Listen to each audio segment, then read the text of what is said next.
آپ نے بڑی خوبصورت گفتگو سماعت فرمائی۔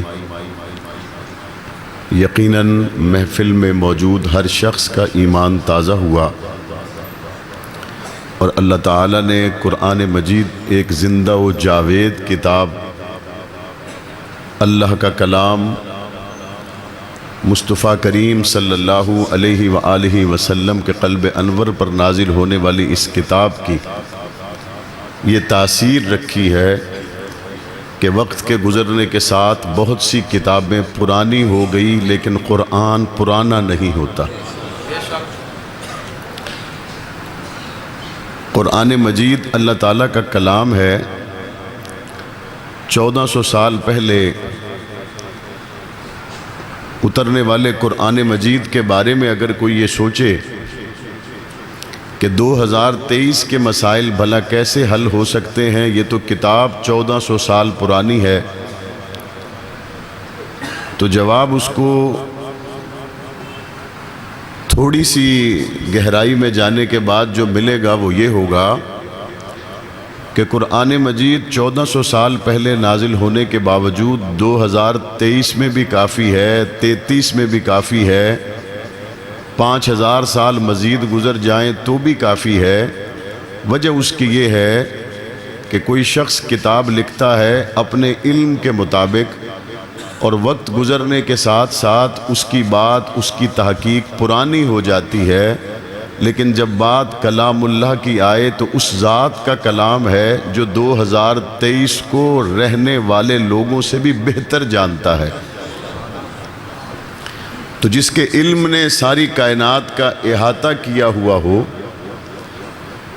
تو 1400 سال پہلے اترنے والی کتاب 14 لاکھ سال بھی گزر جائیں تو اس کتاب کے اتارنے والے کے علم نے نہ صرف یہ کہ قیامت تک بلکہ قیامت کے بعد تک کے احوال کا احاطہ کیا ہوا ہے۔ آپ لائبریری میں جاتے ہیں تو دیکھتے ہیں ایک عنوان پر آپ کو 2 جلدیں لکھی ہوئی مل جاتی ہیں، کسی ایک عنوان پر آپ کو 4-5 جلدیں لکھی ہوئی مل جاتی ہیں، اور کسی عنوان پر آپ کو 20-30 جلدیں لکھی ہوئی مل جاتی ہیں۔ عنوان ایک ہے، کتابیں ہزاروں ہیں، لیکن قرآن وہ کتاب ہے کہ کتاب ایک ہے، عنوان ہزاروں ہیں۔ دوسری کتابیں دیکھی جائیں تو ایک ہی عنوان پر کئی کتابیں، اور قرآن کو دیکھا جائے تو کئی عنوان ایک ہی کتاب میں موجود ہیں، اور ہر عنوان کو اگر لکھنے بیٹھ جائے تو 1400 سال گزر گئے، اب تک قرآن مجید کے سمندر کی گہرائی کا اندازہ کوئی نہیں لگا سکا۔ قرآن مجید کے اعجاز، قرآن مجید کے ہر آنے والے دن میں اس سمندر میں غوطہ لگا کر نکالنے والے جوہر موتی، اس کا آج تک کوئی اندازہ نہیں لگا سکا۔ اللہ تعالیٰ نے قرآن مجید کو ایسی جامع کتاب کے طور پر نازل کیا کہ 1400 سال گزر گئے، آج تک اس کی گہرائی کو ناپا نہیں جا سکا۔ آج کی سائنس اندازے لگاتی پھرتی ہے، اور آپ اس بات کو جانتے ہیں کہ جب بھی کوئی شخص کسی جستجو میں ہو، جب بھی کوئی شخص کسی چیز کا متلاشی ہو تو وہ بے قرار ہوتا ہے۔ اس شے تک پہنچنے کے لیے اس کی تلاش میں لگا ہوا شخص ہمیشہ سرگرداں ہوتا ہے، اور وہ کبھی تو نتیجے تک پہنچ جاتا ہے اور کبھی نتیجے تک نہیں پہنچتا، اور نہ صرف یہ کہ وہ سرگرداں رہتا ہے بلکہ اس کے ساتھ جڑے ہوئے لوگ جو اس کی بات کو مان لیتے ہیں وہ بھی اس کے متلاشی ہوتے ہیں، اور اس کو ڈسکور کرنے کے لیے ہر آنے والے دن میں کسی نہ کسی کتاب کا، تاریخی روایت کا کوئی نہ کوئی سہارا لینے کے بعد ایک رائے قائم کرتے ہیں۔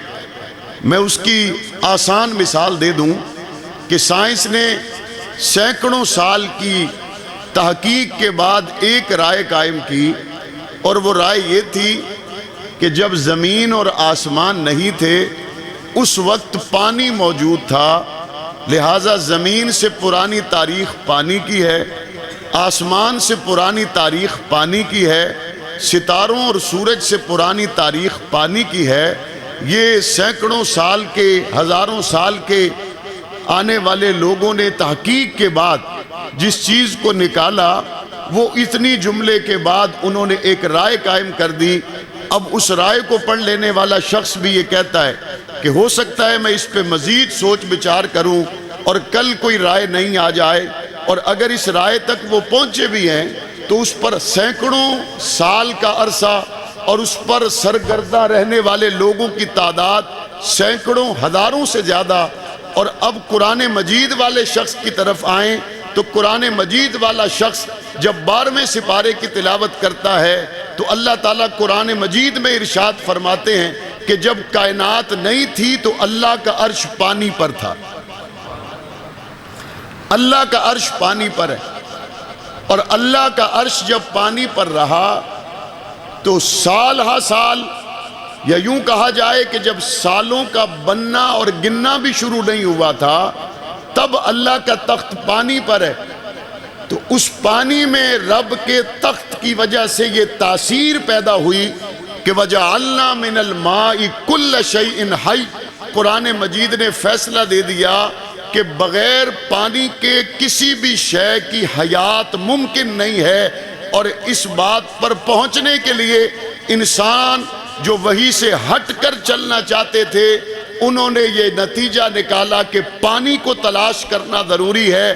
مریخ پر پانی نہ ملے یا پرانے آثار ملیں یا پانی کو وہاں پر لایا جائے تو زمین کے علاوہ بھی انسانوں کو آباد کیا جا سکتا ہے، لہذا پانی کے بغیر حیات ممکن نہیں ہے۔ یہ ہزاروں لوگ سینکڑوں سال تک سرگرداں رہنے کے بعد ایک نتیجہ نکالتے ہیں کہ پانی کے بنا زندگی ممکن نہیں، اور قرآن 1400 سال پہلے ایک ہی آیت کریمہ میں یہ بات بتلا دیتا ہے پانی کے بنا زندگی ممکن نہیں ہے۔ یہ دو مثالیں دینے کے بعد میں قرآن والے کے اطمینان کو اور سائنس والے کے عدم اطمینان کو واضح کرنا چاہتا ہوں۔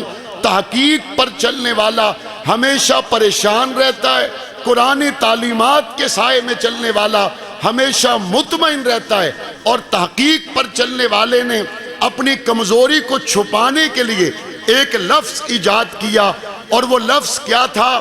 وہ لفظ تھا ترقی، اور اس ترقی کے لفظ میں اپنے عیبوں کو چھپا لیا، اس ترقی کے لفظ میں اپنی کمزوریوں پہ پردہ ڈال لیا۔ ترقی کا مطلب کیا ہے کہ 2005 میں ایک تحقیق ہوئی، 2006 میں پہلی تحقیق کو رد کر کے نئی تحقیق کو لایا گیا۔ اب یہ کیا کہتے ہیں؟ ترقی ہو گئی۔ در حقیقت یہ کہنا یہ چاہتا ہے کہ پچھلے کی بات کمزور ہو گئی، پچھلے کی بات غلط ہو گئی، اب 6 والے کی بات کو مانو۔ پھر 7 والے کی نئی تحقیق آئی، اس نے کہا 5 والے کی بات بھی کمزور ہے، 6 والے کی بات بھی کمزور ہے، 2007 والے کی بات کو مانو۔ غرض یہ سلسلہ چلتا چلتا آج 2023 تک پہنچا۔ اب ایجاد ہونے والی ہر شے کے بانی نے، ہر شے کے ڈیزائنر نے یہ کہا 2022 تک کی چیزیں پرانی ہیں، ترقی ہو گئی، 2023 پر آ جاؤ۔ 23 کے ساتھ بھی یہی ہوگا، جب 24 آ جائے گا۔ غرض ہر دن بدلنے والی رائے کا نام ترقی رکھا، اپنے عیبوں کو چھپانے کے لیے اس کو ترقی کا نام دیا۔ ہر آنے والے سال میں، آنے والے مہینے میں جو شے بدل جائے اس کو ترقی کہتے ہیں، اور 1400 سال میں جو اپنے اصولوں میں اسی طرح قائم رہے اس کو رب کا قرآن کہتے ہیں۔ 1400 سال گزر گئے، قرآن اپنی پوری شان کے ساتھ کھڑا ہوا، اپنے پورے قد کے ساتھ کھڑا ہوا ہے۔ اس سے آپ اندازہ کریں کہ ایک قرآن مجید کو پڑھنے والا شخص اپنی زندگی میں کتنا مطمئن ہوتا ہے، اور دوسرا شخص اسی میں لگا رہتا ہے۔ اچھا پتہ تو کرے آسمان بننے سے پہلے کیا تھا، اچھا پتہ تو کرے زمین بننے سے پہلے کیا ہے۔ قرآن مجید پہلے ہی بتا دیتا ہے زمین و آسمان سے پہلے اللہ کا عرش پانی پر ہے۔ اللہ کا قرآن بتاتا ہے اللہ نے آسمان کو کیسے بنایا، اللہ کا قرآن بتاتا ہے اللہ نے زمین کو کتنے دنوں میں بنایا، اللہ کا قرآن بتاتا ہے شروع میں پانی نہیں برستا تھا، اللہ کا قرآن بتاتا ہے زمین پانی کو چوسنے کی صلاحیت نہیں رکھتی تھی، اللہ کا قرآن بتاتا ہے پانی کا برسنا اللہ کا قرآن بتاتا ہے، اور زمین کا مساموں کو کھل جانا اللہ کا قرآن بتاتا ہے، پانی کا اس کو پی جانا اللہ کا قرآن بتاتا ہے، اور اس کے بعد پھر اللہ تعالیٰ کا اس پوری کائنات کو سجانے کے بعد ستاروں کو بنانا قرآن بتاتا ہے، سورج کا بنانا قرآن بتاتا ہے، چاند کا بتانا قرآن بتاتا ہے، اس کائنات کی ساری رونقیں اور روشنیوں کو قرآن مجید بیان کرتا ہے، حضرت آدم کا بننا قرآن بیان کرتا ہے، حضرت حوا کا پیدا ہونا قرآن بتاتا ہے، اس جوڑے کا جنت میں رہنا قرآن بتاتا ہے، ایک درخت کے پاس جانے سے رکنا قرآن بتاتا ہے، شیطان کا دھوکہ دینا قرآن بتاتا ہے، دونوں کا جنت سے آنا قرآن بتاتا ہے، آدم کا توبہ کرنا قرآن بتاتا ہے، رب نے جو الفاظ آدم کو توبہ کے لیے سکھائے قرآن بتاتا ہے، آدم کا ان الفاظ ربنا ظلمنا انفسنا وَإِن لَمْ تَغْفِرْ لَنَا وَتَرْحَمْنَا لَنَكُونَنَّ مِنَ الْخَاسِرِينَ آدم کا پڑھنا قرآن بتاتا ہے، توبہ کا قبول ہونا قرآن بتاتا ہے، اور نوع انسانی کا آدم سے آغاز ہونا قرآن بتاتا ہے، بیٹے اور بیٹی کا پیدا ہونا قرآن بتاتا ہے، آپس کی شادیاں قرآن بتاتا ہے، حابیل اور کابیل کا جھگڑا قرآن بتاتا ہے، قتل ہونے والے آدم کا بیٹا قرآن بتاتا ہے، قاتل کا شرمندہ ہونا قرآن بتاتا ہے، اس کی لاش کو اٹھا کے چلتے رہنا قرآن بتاتا ہے، قبر کیسے بنانی ہے انسان کو پتہ نہیں ہے قرآن بتاتا ہے، دو پرندوں کا آنا، ایک کو قتل کر کے مٹی کھود کے اس کو دفن کرنا قرآن بتاتا ہے، اس سے حضرت آدم کی اولاد کو قبر بنانا، بھائی کو دفنانا، طریقہ انسانوں میں آنا قرآن بتاتا ہے، نسل انسانی کا پہلا قتل قرآن بتاتا ہے، پہلا قاتل قرآن بتاتا ہے، پہلا مقتول قرآن بتاتا ہے، دی جانے والی قربانیاں قرآن بتاتا ہے، آگ آ کے کھا گئی قرآن بتاتا ہے، آگ نے جس کی قربانی کو نہ کھایا قرآن بتاتا ہے، ایک قرآن ہے، عنوان ہزاروں موجود ہیں، یہ وہ سارے عنوانات ہیں، سائنس تلاش کرتی چلی گئی، آج تک پتہ نہیں، قرآن مجید ساری چیزوں کو بتاتے بتاتے حضرت نوح کا آنا قرآن بتاتا ہے، 950 سال کی تبلیغ قرآن بتاتا ہے، قوم کا نہ ماننا قرآن بتاتا ہے، ربی انی دعوت قومی لیلا و نہارا فلم یزدہم دعائی الا فرارا، دن اور رات نبی کا پکارنا قرآن بتاتا ہے، قوم کا جھٹلانا قرآن بتاتا ہے، نوح کا کشتی کو تیار کرنا قرآن بتاتا ہے، مومن مرد و عورتوں کا بیٹھ جانا قرآن بتاتا ہے، نوح کا بیٹا کشتی میں نہ آئے قرآن بتاتا ہے، نوح پکارے قرآن بتاتا ہے، اس کو موجیں ڈبو دیں قرآن بتاتا ہے، نوح کی کشتی جودی پہاڑ پہ جا کے رک جائے قرآن بتاتا ہے، پانی سوکھ جائے قرآن بتاتا ہے، نوح کا مومنین کے ساتھ رب کی کبریائی بیان کرتے ہوئے پہاڑ سے نیچے اترنا قرآن بتاتا ہے۔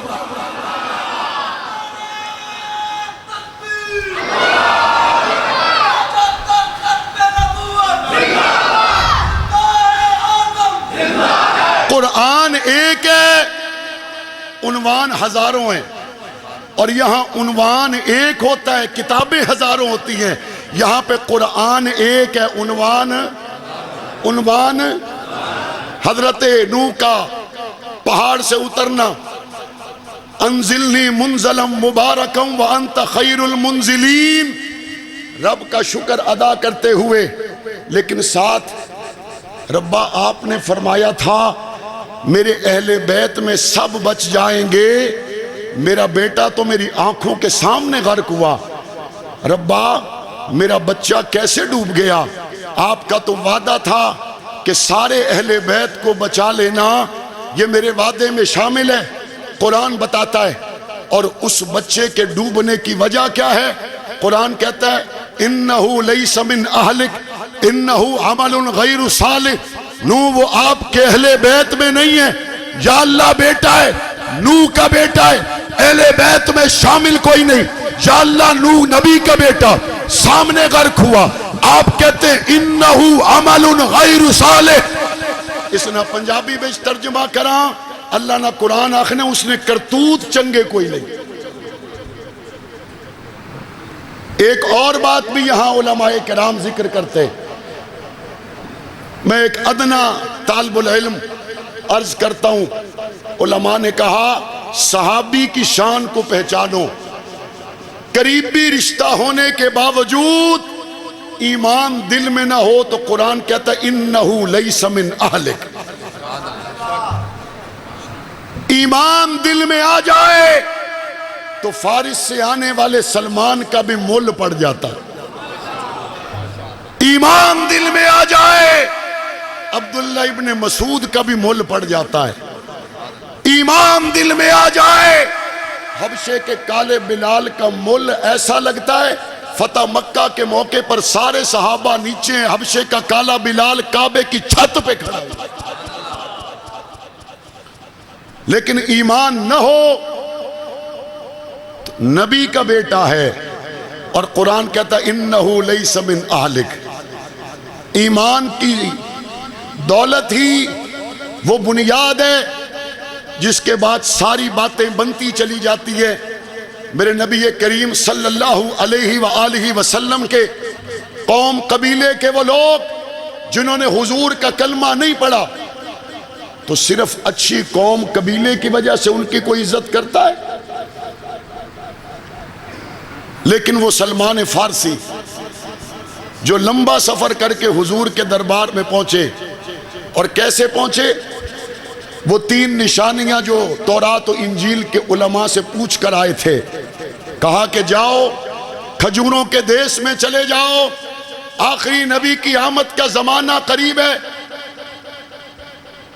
اور نشانیوں میں ایک نشانی یہ ہے کہ صدقہ دو گے تو نہیں کھائیں گے، ہدیہ دو گے تو خود بھی تناول کریں گے، ساتھیوں کو بھی کھلائیں گے، اور تیسری نشانی یہ ہے ان کے شانوں کے درمیان میں مہر نبوت ہوگی۔ سلمان فارسی پہنچے مدینہ میں، کھجوروں کے دیس میں، یثرب میں، یہاں یہودی کے باغ میں مزدوری کرنے لگے، وقت گزرتا گیا، ایک دن کھجور کے درخت پر چڑھے ہوئے کھجوروں کو توڑ رہے، نیچے کسی نے آ کر یہودی باغ کے مالک سے کہا تمہیں پتا چلا ایک شخص آیا جو کہتا ہے میں نبی ہوں؟ حضرت سلمان کے کانوں میں آواز پہنچی تو حضرت سلمان درخت سے نیچے گر گئے۔ باغ کا مالک کہتا ہے تو اپنا کام کر، تیرا تک نہیں بنتا ہماری باتوں پہ کان دھرے۔ اس کو کیا پتا یہ یہاں پہ کھجوروں کے باغ میں مزدوری کرنے کے لیے نہیں، یہ تو مصطفیٰ کی تلاش میں آیا۔ چنانچہ جیسے کیسے وقت حضرت فارسی نے پورا کیا ہوگا، اور سلمان فارسی کا جب وقت پورا ہوا تو قبا کے مقام پر حضور موجود تھے، کھجوریں لے کر چلے گئے اور حضور سے ملاقات کی، حضور سے کھجوریں دے کے کہنے لگے یہ صدقہ ہے۔ حضور حضرت سلمان فارسی کو دیکھ کر مسکراتے بھی رہے، اور حضور نے وہ کھجوریں صحابہ میں تقسیم فرما دی۔ پھر حاضر ہوئے کچھ دنوں میں، کھجوروں کے ساتھ عرض کی یہ ہدیہ ہے۔ حضور نے حضرت سلمان فارسی کو دیکھا بھی صحیح اور مسکراتے بھی رہے، اور حضور نے خود بھی تناول کی اور ساتھ صحابہ کو بھی کھلا دی۔ سلمان فارسی کی جب بے قراری بڑھی، پاک پیغمبر نے فرمایا سلمان قریب آؤ نہ ذرا، شانوں سے چادر ہٹائی اور فرمایا آؤ تیسری نشانی دیکھ کر اپنی تسلی کر لو۔ یہ کہاں سے آنے والے کو کیسا شان مل گیا، اور سگے چچا کو شان نہ ملا، یہ عجم سے آنے والے کو شان ملا۔ وہ پاس رہنے والے نے ضد اور اناد کی وجہ سے مصطفیٰ کے در کو چھوڑا۔ آج تک لوگ پتہ کیا کہتے ہیں؟ لوگ کہتے ہیں جب حج عمرے پہ جاتے ہیں تو نشانی بتاتے ہیں نا، نئے نئے لوگ ہوتے ہیں، راستوں کا پتہ نہیں ہوتا، تو آج تک جو بات چل رہی ہے وہ یہ ہے میں بھی ابو جہل والے حمام پہ کھڑا ہوں، تم بھی ابو جہل والے حمام پہ آ جاؤ۔ جو حج عمرے پہ گئے ان کو پتہ اس بات کا۔ تو عرض یہ کر رہا ہوں ایمان شرط ہے۔ حضرت نوح کا بیٹا ایمان نہ لائے تو قرآن مجید اس کو رشتہ داری کی وجہ سے کشتی میں سوار ہونا گوارا نہیں کرتا۔ حضرت نوح کی اولاد سے آگے نسل انسانی کا پھر سے آغاز ہوا، بتانے والا کون ہے؟ اب آپ کی باری ہے بھائی، بتانے والا کون ہے؟ نسل انسانی کا پھر سے آغاز ہوا، بتانے والا کون ہے؟ آگے قومیں پھر آ گئی، بتانے والا کون ہے؟ انبیاء بھی آ گئے، بتانے والا کون ہے؟ قوموں نے پھر سرکشی کی، بتانے والا کون ہے؟ اور نبیوں نے آ کر رب کی طرف بلایا، بتانے والا کون ہے؟ لوگ نہ مانے، بتانے والا کون ہے؟ پھر کسی پہ ہواؤں کا عذاب مسلط ہوا تو بتانے والا کون ہے؟ بڑے بڑے گھر ویران ہو گئے، بتانے والا کون ہے؟ عاد و سمود کی بستیاں اجڑ گئی، بتانے والا کون ہے؟ قرآن ایک عنوان ہزاروں، حضرت ابراہیم کا آنا، بتانے والا کون ہے؟ اپنی قوم کو سمجھانا، بتانے والا کون ہے؟ قوم کا ستاروں کی طرف ایمان اور حضرت ابراہیم کا ستاروں کو دیکھ کر قوم کو رب کی طرف بلانا، بتانے والا کون ہے؟ قوم کا ایمان سورج پر، ابراہیم کا سورج سے ہٹا کر رب کی طرف قوم کو لے جانا، بتانے والا کون ہے؟ ابراہیم کا قوم کو سورج اور چاند سے ہٹا کر چاند اور سورج کو پیدا کرنے والے رب کی طرف بلانا، بتانے والا کون ہے؟ اور حضرت ابراہیم کا بیٹا حضرت یعقوب، حضرت اسحاق، بتانے والا کون ہے؟ اور حضرت اسحاق کے بیٹے یعقوب، بتانے والا کون ہے؟ اور یعقوب کے بیٹے یوسف، بتانے والا کون ہے؟ اور یوسف کو بچپن میں خواب آ جائے، بتانے والا کون ہے؟ اور بھائی یوسف سے دغا کریں تو بتانے والا کون ہے؟ مارتے ہوئے گھر سے لے جائیں، بتانے والا کون ہے؟ اور یوسف پیغمبر کو کنویں میں ڈال دیں، بتانے والا کون ہے؟ یوسف کو قافلے والے اٹھا لیں تو بتانے والا کون ہے؟ بصر کے بازاروں میں بک جائے، بتانے والا کون ہے؟ بادشاہ کے گھر میں جوان ہو، بتانے والا کون ہے؟ اور زلیخا دروازوں کو بند کر کے یوسف کو گناہ کی دعوت دے، بتانے والا کون ہے؟ اور یوسف دروازے کی طرف اشارہ کرے، بتانے والا کون ہے؟ اور دروازے سارے کھل جائیں، بتانے والا کون ہے؟ یوسف سچا پھر بھی الزام لگ جائے، بتانے والا کون ہے؟ اور یوسف بے گناہ جیل میں چلا جائے، بتانے والا کون ہے؟ اور بادشاہ کو خواب آ جائے، تعبیر کے لیے کوئی نہ ملے تو بتانے والا کون ہے؟ اور یوسف کو جیل سے بلایا جائے اور بلانے کے باوجود یوسف جیل سے نہ آئے، بتانے والا کون ہے؟ حضرت یوسف پیغمبر نے اس وقت کیا کہا؟ کہا ایسے نہیں میں جاؤں گا، ایسے نہیں جاؤں گا، پہلے اس الزام کے بارے میں تحقیق کرو جو مجھ پہ لگایا گیا، ایسے نہیں جاؤں گا۔ چنانچہ وہ عورتیں جن کے سامنے زلیخا نے اس بات کا اقرار کیا تھا کہ یہ سچا ہے، میں نے دل اس پہ دے دیا، اس کا تو گناہ نہیں ہے، ان عورتوں کو بلایا گیا اور ان عورتوں نے آ کر کہا یوسف سچا ہے، زلیخا کا قصور ہے، یوسف کا قصور کوئی نہیں۔ اور یوسف نے اس وقت کیا کہا؟ کہا یہ سارا اہتمام میں نے اس لیے کیا کہ دنیا کو پتہ چل جائے میں نے اپنے مالک کے گھر میں رہتے ہوئے خیانت نہیں کی۔ ہزاروں سال گزر گئے، یوسف کی پاک دامنی کو آج تک بیان کرنے والا کون ہے؟ یہ سارا تسلسل ہے۔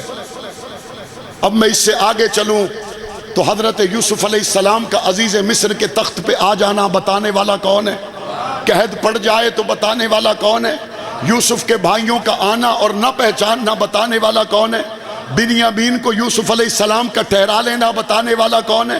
اور ہیلے سے اپنے بھائی کو روک کر اپنے پاس رکھ کے بتانے والا کون ہے؟ اور یوسف کے بھائیوں کا واپس جا کے حضرت یعقوب کو بتانا اور حضرت یعقوب کا پھر صبر کرنا، بتانے والا کون ہے؟ اور دوبارہ پھر یعقوب علیہ السلام کے بیٹوں کا یوسف کے دربار میں آنا، بتانے والا کون ہے؟ اور حضرت یوسف علیہ السلام کا ان پر ساری بات کھول دینا، بتانے والا کون ہے؟ اور حضرت یوسف علیہ السلام کا اپنا کرتا روانہ کرنا، بتانے والا کون ہے؟ اور ہزاروں میل دور یعقوب پیغمبر کا یہ کہنا انی لاجد ریح یوسف، آج مجھے یوسف کی خوشبو آ رہی ہے، بتانے والا کون ہے؟ نہ پتہ چلائے تو رب نہ چلائے کنان کے کنویں میں، رب بتا دے تو مصر سے یوسف کا کرتا چلے تو خوشبو آ جائے۔ کرتا چلا، حضرت یعقوب کو خوشبو آ گئی، اور حضرت یعقوب کی آنکھوں پہ ڈالا تو پیغمبر کا کرتا پیغمبر کے چہرے پہ آئے، بینائی واپس آ جائے، بتانے والا کون ہے؟ سارے کنبے قبیلے کا واپس آ جانا اور حضرت یوسف کو سجدہ کرنا، وہ بچپن کے خواب کا پورا ہو جانا، بتانے والا کون ہے؟ اور حضرت یوسف کا اپنے بھائیوں سے فرمانا لا تثریب علیکم اليوم، آج کے دن کوئی انتقام نہیں ہوگا، کوئی پریشانی والی بات نہیں، ہم نے معاف کیا۔ حضور پاک پیغمبر صلی اللہ علیہ وسلم نے فتح مکہ کے موقع پر جب حضور کے ایک صحابی نے کہا آج تو ہم چیتھڑے اڑا دیں گے، پاک پیغمبر نے فرمایا نہیں، لا تثریب علیکم اليوم، آج کے دن کوئی جوابی وار نہیں کیا جائے گا، درگزر کیا جائے گا۔ مختصراً یہ پاک پیغمبر حضرت یوسف کا بھائیوں کو بلانا بتانے والا کون ہے؟ قرآن ہے۔ اب یہاں سے میں بڑا مختصر کرتے ہوئے آگے بڑھنا چاہتا ہوں۔ موسیٰ پیغمبر کا آنا بتانے والا قرآن ہے، موسیٰ کا اپنے بھائی ہارون کے لیے نبوت مانگنا بتانے والا قرآن ہے، دونوں بھائیوں کا مل کر فرعون کے دربار میں جانا بتانے والا قرآن ہے، اور فرعون کا ان کو نبی اور رسول نہ ماننا، انکار کرنا بتانے والا قرآن ہے، کھلے میدان میں مقابلہ ہو جائے بتانے والا قرآن ہے، اور جادوگر سجدے میں گر جائیں بتانے والا قرآن ہے، اور جادوگر سجدے میں گرنے کے بعد ایسے ڈٹ جائیں کہ تختہ دار پہ چڑھ کر بھی پیچھے نہ ہٹیں بتانے والا قرآن ہے۔ فقضی ما انت قاض، اس دا جنگوی زبان دے وچ ترجمہ اے ہے جب جادوگروں کو سولی لٹکایا جانے لگا، فقضی ما انت قاض، انہوں نے کہا جیڑی ہوندی ہے اوہ جا کر، لیکن موسیٰ کا دامن نہیں چھوٹ سکتا۔ بتانے والا کون ہے؟ بتانے والا کون ہے؟ اب میں اس سے آگے بڑھنا چاہتا ہوں، یہاں تک تو قرآن آ گیا، تھوڑا سا میں دوبارہ تازہ کرتا چلوں۔ آسمان کے بننے سے لے کر قرآن بتانا شروع کرتا ہے، اور بننے سے پہلے سے لے کر قرآن بیان کرنا شروع کرتا ہے۔ لوح محفوظ کے تذکرے قرآن بتاتا ہے، آدم کا آنا قرآن بتاتا ہے، تمام انبیاء کے واقعات قرآن بتاتا ہے۔ اسی قرآن میں ہی لکھا ہوا ہے نا کہ عائشہ پاک ہے، کسی اور جگہ میں تو نہیں لکھا ہوا۔ اسی قرآن میں حضور کی ختم نبوت قرآن بتاتا ہے، حضور کا وحی کے ساتھ مکہ میں رہنا قرآن بتاتا ہے، لوگوں کا مذاق اڑانا قرآن بتاتا ہے، حضور پر آنے والی تکالیف قرآن بتاتا ہے۔ لیکن یہاں پہ قرآن نے انداز بڑا بدلا۔ جب تورات و انجیل کے نزول کا وقت آیا، اللہ اپنے رسولوں کو کہتا ہے جاؤ جا کے عبادت کرو، تمہیں تورات ملے گی، تمہیں انجیل ملے گی۔ لیکن جب میرے مصطفیٰ پر قرآن اتارنے کی باری آئی، اللہ یہ نہیں کہتا جا محمد غار ہرا میں چلے جاؤ، جاؤ محمد غار سور میں چلے جاؤ، کعبہ کی چھت پر چلے جاؤ، عبادت کرو کتاب ملے گی۔ ایسا نہیں ہوا، بلکہ اگر میرا نبی مکہ میں تھا تو قرآن مکہ میں آیا، مدینہ میں تھا قرآن مدینہ میں آیا، بدر میں تھا قرآن بدر میں آیا، یہاں تک کہ پاک پیغمبر کا سر ابو بکر کی گود میں تھا قرآن وہاں آیا۔ عائشہ کے بستر پہ نبوت تھی تو قرآن وہی آیا۔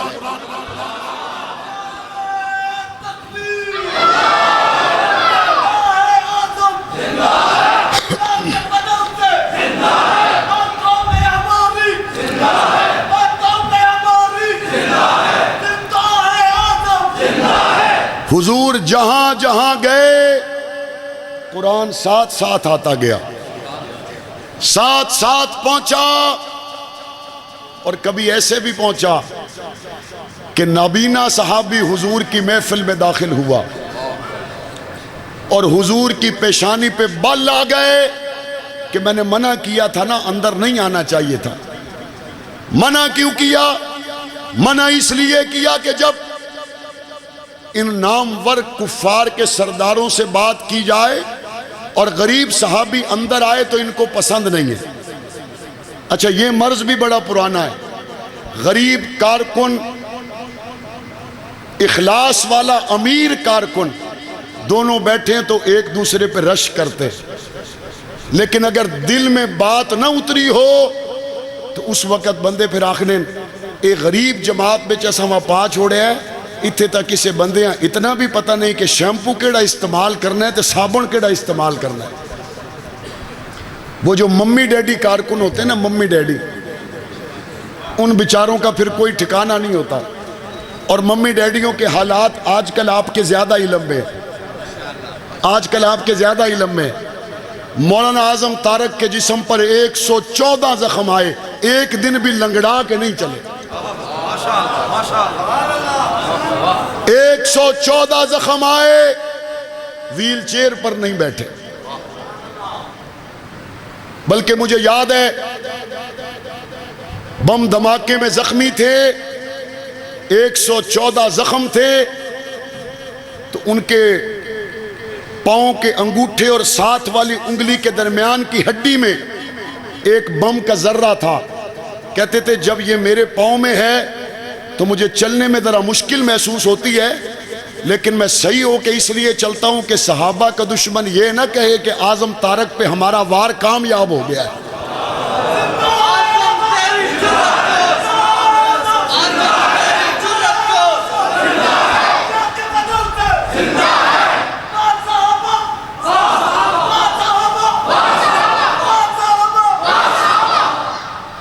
تو انہی دنوں میں بدن پر 114 زخم،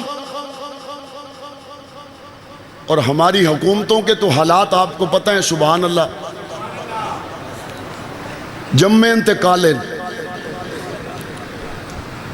آغاز سے لے کے آج تک کوئی ایک کارنامہ بھی سردہ نہیں۔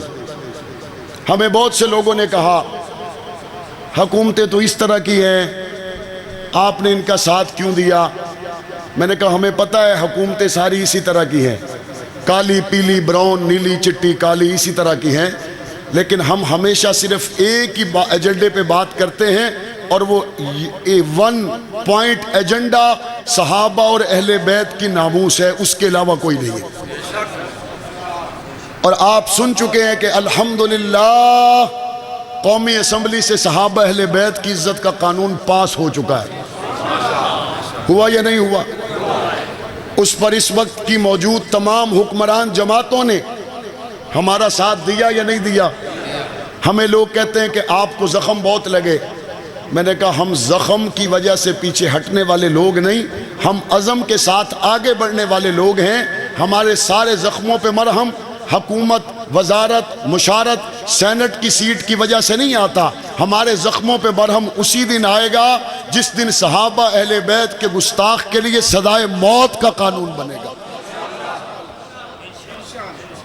لیکن اس سے پہلے کی منزل کہ گستاخ صحابہ کے لیے اس ملک میں قانون کمزور تھا، صرف 3 سال کی سزا جو حضرت علی پر بکواس کرے، صرف 3 سال کی سزا جو حضرت حسین کی توہین کرے، صرف 3 سال کی سزا جو حضرت فاطمہ الزہرا کی توہین کرے۔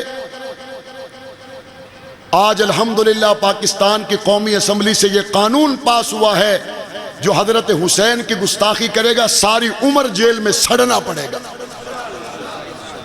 کسی حسینی کو اس قانون کے پاس ہونے سے تکلیف ہو سکتی ہے؟ آج یہ قانون ہے جو حضرت علی کی گستاخی کرے گا ساری عمر پابند سلاسل رہنا پڑے گا۔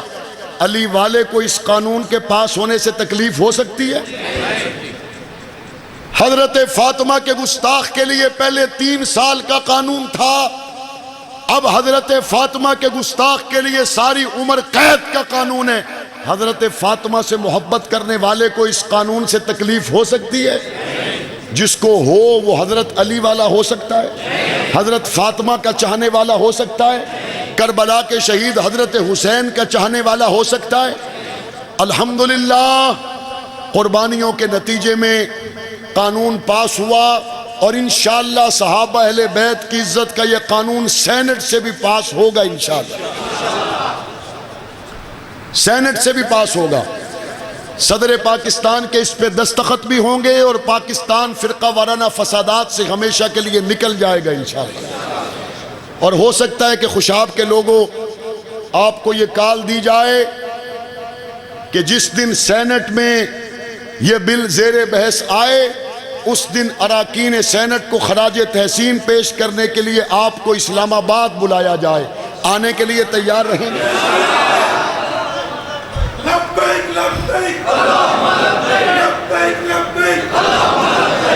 عرض یہ کر رہا تھا، علامہ محمد اعظم طارق کے جسم پر 114 زخم، اور انہی دنوں میں ان کو گرفتار بھی کر لیا گیا۔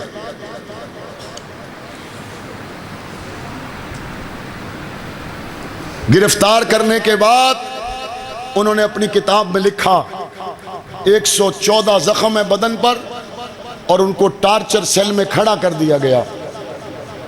26 گھنٹے تک کھڑے رہے.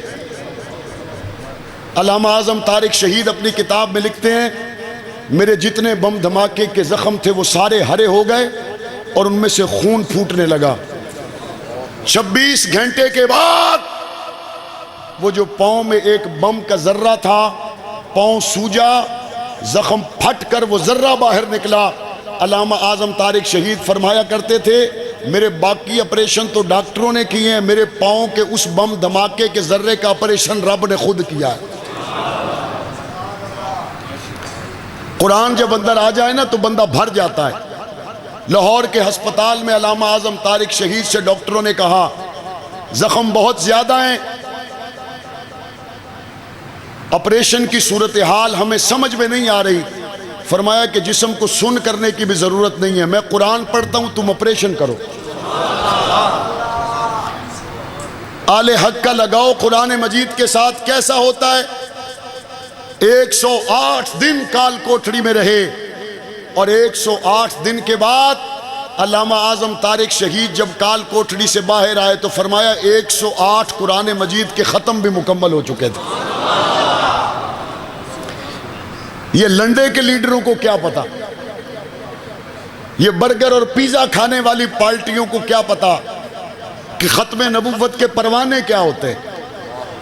شمع جل رہی تھی نا تو ایک پروانے نے کہا، ایک پروانے کو آ کر ایک جسا تسا پنجابی میں ڈیمو آخنے ہو، پونڈ بھی آخنے نسا، وہ آ کے کہتا ہے کہ میں بھی پروانہ ہوں، میں بھی پروانہ ہوں. انہوں نے کہا تو پروانہ نہیں ہے. انہوں نے کہا نہیں مجھے مان لو میں پروانہ ہوں، میں نے جو دعویٰ کیا ہے تو آپ کو مان لینا چاہیے. انہوں نے کہا اچھا اگر تو پروانہ ہے تو دیکھ کر آج شمع جل رہی ہے یا نہیں. کہتا ہے مسئلہ ہی کوئی نہیں. گیا واپس آ کے کہتا ہے جی شمع جل رہی ہے. انہوں نے کہا تو پروانہ نہیں ہے، ہم نے تجھے پہلے بھی کہا تھا. کہا میں نے آپ کو آ کے سچ بتایا ہے کہ شمع جل رہی ہے. اس نے کہا اگر تو سچا پروانہ ہوتا واپس بتانے نہ آتا، شمع پہ جل کے راکھ ہو جاتا. یہ جو آج کل ریڈی میڈ پروانے بنے ہوئے ہیں نا، یہ ریڈی میڈ پروانے کبھی بھی اس ملک میں انقلاب نہیں لا سکتے. انقلاب لانے کے لیے اعظم طارق جیسی جرت ضروری ہے. میاں والی تو آپ سے قریب ہے، میاں والی کی جیل سے جا کے پوچھو. انقلاب لانے کے لیے مسکرا کر تختہ دار تک جانا بھی ضروری ہے، تختہ دار تک پہنچ کے مسکرانا بھی ضروری ہے. اور جناب 2 راتیں جیل میں رہنے کے بعد جب ٹی وی پہ آئے تو کہنے لگے بچے بڑے یاد آ رہے تھے، بچے بڑے یاد آ رہے تھے. اور علامہ اعظم طارق شہید نے فرمایا تھا جب میں دنیا سے جاؤں گا میرے جسم سے خون کا آخری قطرہ نکل رہا ہوگا، اس وقت بھی میرے دل و دماغ میں بچوں کا خیال نہیں ہوگا، عائشہ صدیقہ کے تقدس کا خیال ہوگا.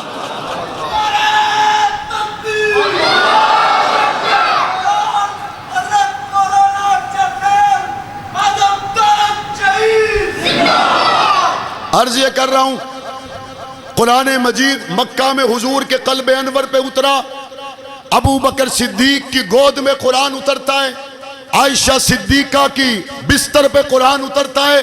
اور قرآن مجید وہاں اترنے کے بعد پیغمبر کے صحابہ کے مکہ کے ساتھ کھڑا ہے، طائف کے ساتھ کھڑا ہے، مدینہ میں ساتھ کھڑا ہے، بدر میں ساتھ کھڑا ہے، احد میں ساتھ کھڑا ہے، حنین میں ساتھ کھڑا ہے، تبوک میں ساتھ کھڑا ہے.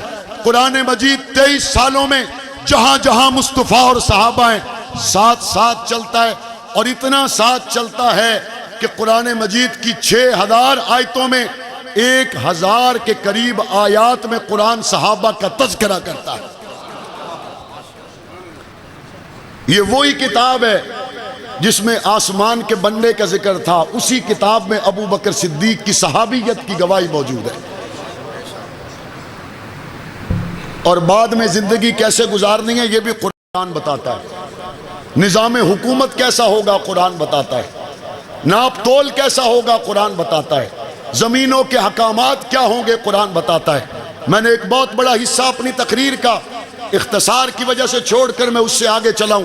آپ چلتے چلے جائیے، زمین میں جب جب کیسے امن قائم ہوگا قرآن بتائے گا، یہاں تک کہ زمین کا فنا ہو جانا قرآن بتائے گا، آسمان کا ٹوٹ جانا قرآن بتائے گا، قیامت کا قائم ہونا قرآن بتائے گا، سچوں کے اعمال اور ان کا نقشہ کیا ہوگا قرآن بتائے گا، بروں کے اعمال اور ان کا منظر کیا ہوگا قرآن بتائے گا، مصطفیٰ کریم کے ساتھیوں کا انداز کیا ہوگا قرآن بتائے گا، مصطفیٰ کے دشمنوں کا انداز کیا ہوگا قرآن بتائے گا۔ اول سے آخر تک سارے مضامین قرآن مجید کے سینے میں ہیں۔ اب میں آخری بات آپ سے پوچھنا چاہتا ہوں، کیا یہ وہی قرآن ہے جو کائنات بننے سے پہلے لوح محفوظ میں تھا یا یہ کوئی اور ہے؟ پکی بات ہے، جن کا یہی عقیدہ ہے وہ ذرا بتائیں یہی ہے یا کوئی اور ہے؟ بلند آواز سے، محبت سے، شوق سے، باہر والے بھی بتائیں یہی ہے یا کوئی اور ہے؟ جب طے ہو گیا قرآن یہی ہے، آسمان بننے سے پہلے سے یہی ہے اور آسمان کے ٹوٹنے سے پہلے سے یہی ہے، پھر میں کہنے میں حق بجانب ہوں، مت کہو کہ صحابہ جنت میں چلے گئے۔ صحابہ تو وہ لوگ ہیں، آباء و اجداد بھی دنیا میں نہیں آئے تھے کہ لوح محفوظ میں رکھے ہوئے قرآن نے بتا دیا تھا۔ صحابہ آئے بھی جنت سے ہیں، گئے بھی جنت سے، جن کی آنکھوں نے مصطفیٰ کا دیدار کیا، جن کو حضور کی صحبت نصیب ہوئی۔ عبد القادر جیلانی رحمت اللہ علیہ نے کیا کہا ساری تہجدیں اعمال روزے ایک طرف، میری نجات کے لیے اتنا کافی ہے کہ راستے میں بیٹھ جاؤں اور حضرت معاویہ سواری پر سوار ہو کر گزریں اور سواری کے پاؤں سے اٹھنے والی دھول عبد القادر جیلانی کے بدن پہ پڑ جائے تو جنت جانے کے لیے کافی ہے۔ اس لیے اس مشن اور کاز پر قربانی دینے والے لوگ وہ معمولی لوگ نہیں ہیں، اور آج بھی جو اس نظریے پر کھڑے ہوئے ہیں یہ قرآنی نظریے پر کھڑے ہونے والے لوگ ہیں۔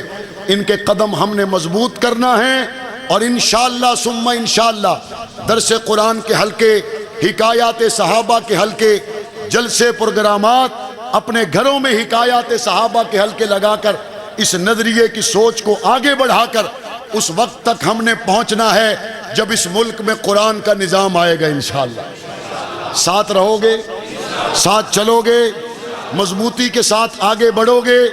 آج کے جوان سے کہنا چاہتا ہوں، اٹھ شیر مجاہد ہوش میں آ، تعمیر خلافت پیدا کر، کیوں فرقے فرقے ہوتا ہے، اب ایک جماعت کو پیدا کر تو بھی ترقی دنیا میں، اسباب تجارت پیدا کر، قارون کی دولت ٹھکرا دے، عثمان کی دولت پیدا کر، اسلام قدم تو بھرتا ہے، کفار سے پھر کیوں ڈرتا ہے، یا تو اسلام کا نام نہ لے یا شوق شہادت پیدا کر، اور دل سے یہ کہہ کر آ، گھبرائے نہ، حالات بن کر آئے تھے، وہ لمحے ٹلنے والے ہیں، مظلوموں کی آہوں نے شعلوں کی ردائیں پہنی ہیں، یہ جال